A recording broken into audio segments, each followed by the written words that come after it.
कार्यक्रम में जुड़ रहे हैं इस्मा के president M Prabhakar Rao. Mister Rao, बहुत शुक्रिया समय निकालने के लिए। और सबसे पहले तो जानना चाहेंगे, जो लेटर आपने लेटेस्ट यहाँ पर लिखी है सरकार को, जहाँ पर एमएसपी और एथेनॉल प्राइस रिवीजन की गुहार फिर से लगाई गई है, आपको लगता है दिवाली से पहले एक तो ये आता हुआ नजर आएगा? नमस्कार। It is our fond hope हमको ये अगर दिवाली के पहले अगर होता है या दिवाली के बाद भी अगर होता है जल्दी, तो this is something that will be very helpful to the farmers and also for the industry. सबके लिए अच्छा होगा। Mister Rao, as of now जो एमएसपी का कैलकुलेशन यहाँ पर इस्मा ने लगाया है वो क्या बेसिस है? और ऑफ कोर्स ये जो पीछे इंडस्ट्री ने कैलकुलेशंस किए थे उससे थोड़ा सा नीचे ही है, आपको लगता है ये एक ऐसा नंबर है जो शायद सरकार क्लियर कर देगी? हम जो अभी मांग रहे हैं ये तो ऑलरेडी एक्सेप्टेड पॉलिसी है। जी। एक्चुअली सरकार ने बहुत अच्छा मतलब पॉलिसी इंटरवेंशंस करके शुगर इंडस्ट्री को और 50 करीब 5 करोड़ किसानों को काफी भला किया 5 साल पहले। 2018 और 19 में जो फार्मूला यूज करके एमएसपी जो फिक्स किया था, उसी फार्मूला के आधारित पर हम लोग ये भी जो 39 रुपीज का जो फार्मूला हमने गवर्नमेंट को प्रपोज किया। तो क्योंकि ये एक्सेप्टेड फार्मूला है पॉलिसी के अनुसार और जिससे किसी को कोई नुकसान नहीं हो रहा है, तो हमें कॉन्फिडेंस है कि ये हो जाना चाहिए। मिस्टर राव, दूसरी चीज़ of course ethanol price revision है, जो भी काफ़ी लंबे समय से पेंडिंग है।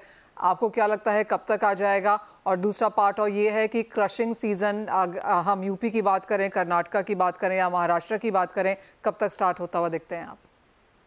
अभी तो crushing season Karnataka, Maharashtra, south की तरफ 15 के बाद और शायद चुनाव का भी एक इम्पैक्ट रहेगा, तो शायद चुनाव के बाद इसका रफ्तार पकड़ेगा। 15 के बाद स्टार्ट होगा, चुनाव के बाद शायद इसका रफ्तार पकड़ेगा, ऐसा ऐसा लग रहा है। और यूपी में थोड़ा जल्दी स्टार्ट हो सकता है, लेकिन हम इस साल ये पॉलिसी जो चालू पॉलिसी है, जो अब 2019 तक जो पॉलिसी चालू था, अगर उसके बेसिस पे अगर एक काम नहीं होगा तो किसान का पेमेंट में काफी इम्पैक्ट इसका आ सकता है। इसलिए हम लोग थोड़ा कंटिन्यूसली फॉलो अप कर रहे हैं गवर्नमेंट की तरफ। एंड इसका अर्जेंसी अभी अभी काफी कुछ है, क्योंकि एक बार क्रशिंग स्टार्ट होता है तो 14 डेज के अंदर हमें किसान को पेमेंट भी करना पड़ता है। It is a statutory obligation. और अगर ये इसका वजह से सम ऑफ द मिल्स आर कुछ अभी वरीड कि ये कैसा क्रशिंग हम लोग स्टार्ट करेंगे, कैसा ये पेमेंट ऑब्लिगेशन फुलफिल कर पाएंगे करके लोग अभी वरीड हैं। तो इसलिए ये सब बातें हम सरकार के नोटिस पे लेके गया लेटेस्ट खत के द्वारा। और हमें उम्मीद है कि इसके क्योंकि ये सब जेन्युइन बातें हैं और एक्सेप्टेड पॉलिसी के अनुसार हैं, तो इसमें डिसीजन होगा करके हम लोग अभी उम्मीद कर रहे हैं। As of now mister Rao, किस तरह की कॉन्वर्सेशंस हैं? बिकॉज ये जो दोनों डिमांड्स हैं ये काफ़ी लॉन्ग स्टैंडिंग हैं। आपको लगता है इस बार क्रशिंग से पहले, स्पेशली बिकॉज इलेक्शन का भी माहौल है, तो इलेक्शन में काफ़ी कुछ नई चीज़ें निकल जाती हैं, आपको लगता है कि उसकी एक पॉसिबिलिटी है? हाँ, हम पॉसिबिलिटी है, not only because of election but क्योंकि accepted and running policy. Actually ये पॉलिसी क्यों बना था उस समय? There was a crisis in sugar industry. किसान का पेमेंट काफी लेट हो रहा था, stock was getting piled up. So government came up with a balanced approach. Export भी होना चाहिए, डोमेस्टिक मार्केट में प्राइसेस भी स्टेबल होना चाहिए करके एमएसपी लेके आया और एक्सपोर्ट्स को एनकरेज किया और इथेनॉल पॉलिसी को लेके आया, which is a very wonderful policy. एक तरफ एनवायरमेंट इश्यूज भी उसमें एड्रेस हो रहा है, दूसरा तरफ आत्मनिर्भरता हो रहा है। तो India is using less foreign exchange for meeting the fuel requirement. Environment का साथ साथ एनवायरमेंट का भी बेनिफिट इसमें हो रहा है। तो ये सब बातें को देख करके इस पॉलिसी को लेके आया। We are just requesting for the continuation of the same policy. Well absolutely, एक अर्जेंसी है मैटर में यहाँ पर ऑफ कोर्स इस बार, क्योंकि क्रशिंग बहुत जल्दी शुरू हो जाएगी। कॉस्ट ऑफ प्रोडक्शन यहाँ पर बढ़ती हुई नजर आई है और मिल्स के सामने थोड़ी सी चिंता यहाँ पर है, और जिस तरह के बाकी रूल्स हैं कुछ यहाँ पर कंसर्न्स बनती हुई नजर आ रही हैं। एक फाइनल सवाल मिस्टर राव, और ये overall sugar as a sector पे है। ज़्यादातर रिपोर्ट्स, ज़्यादातर नंबर्स को देखते हुए ये लगता है कि थोड़ा सा टाइट एसएनडी आगे जाकर अब यहाँ पर रह सकता है। आप कैसे देखते हैं sugar output this time? Export तो ऑलमोस्ट एज ऑफ नाउ निल होता हुआ लग रहा है, लेकिन एथेनॉल डाइवर्जन को लेकर भी क्या नंबर है? No, actually there is absolutely no problem with regard to the supply of sugar. अभी हमें जो एस्टिमेट्स हमने जो बनाया, हमारा एस्टिमेट जो भी बनता है इस्मा का, ये काफी इसका पीछे एक्सरसाइज रहता है एक्यूरेसी लाने के लिए। तो सैटेलाइट इमेजिंग ये सब करके हमने ये सब आंकड़ा बनाया।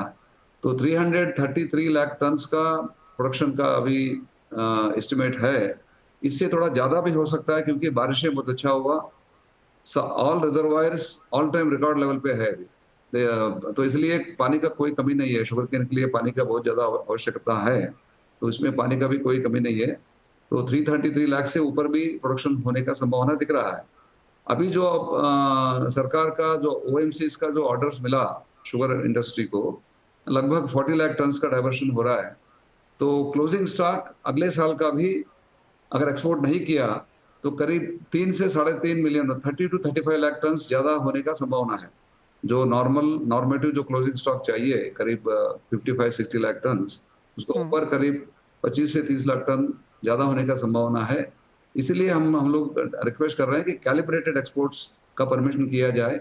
जनवरी से लेकर मार्च अप्रैल तक every month like 3-4 lakh ton या 5 लाख टन एक्सपोर्ट्स अगर परमिशन मिलता है तो कंटिन्यूस स्टॉक बिल्डअप नहीं होगा। फार्मर का पेमेंट्स भी हम लोग सही टाइम में हम लोग कर सकेंगे और एक्सपोर्ट्स का ऑब्लिगेशंस भी हम लोग पूरा कर पाएंगे। So this is what we are requesting in this letter. Well absolutely. और तीन चीज़ें यहाँ पर हैं, एक एमएसपी, एथेनॉल प्राइस रिवीजन और एक्सपोर्ट भी अगर थोड़ा सा यहाँ पर खोल दिया जाए तो जो थोड़ी सी अटकलें यहाँ पर शुगर मिल्स या शुगर एज एन इंडस्ट्री को देखने को मिल रही हैं वो यहाँ पर क्लियर हो जाएंगी। और जैसे मिस्टर राव हमें बता रहे हैं कि ये एज़ पर प्रोसेस है, एज़ पर प्रोसीजर है, थोड़ा सा अटका हुआ है, लेकिन अब अर्जेंसी यहाँ पर ज़्यादा है क्योंकि क्रशिंग सीजन बहुत जल्दी शुरू हो जाएगा। तो अगर सरकार इसे क्लियर कर दे तो वो जो मुश्किलें हैं शुगर इंडस्ट्री के लिए थोड़ी सी आसान होती हुई नजर आएंगी। मिस्टर राव, बहुत शुक्रिया हमारे साथ जुड़ने के लिए। आशा है सरकार आपकी बात बहुत जल्दी यहाँ पर सुने और कुछ दिवाली गिफ्ट रिलीफ आपको यहाँ पर आता हुआ नजर आए। आपको भी धनतेरस दिवाली की बहुत बहुत शुभकामनाएं। धन्यवाद। एक किसान के लिए भी रहेगा। धन्यवाद। Absolutely. Gift. Thank you very much. Thank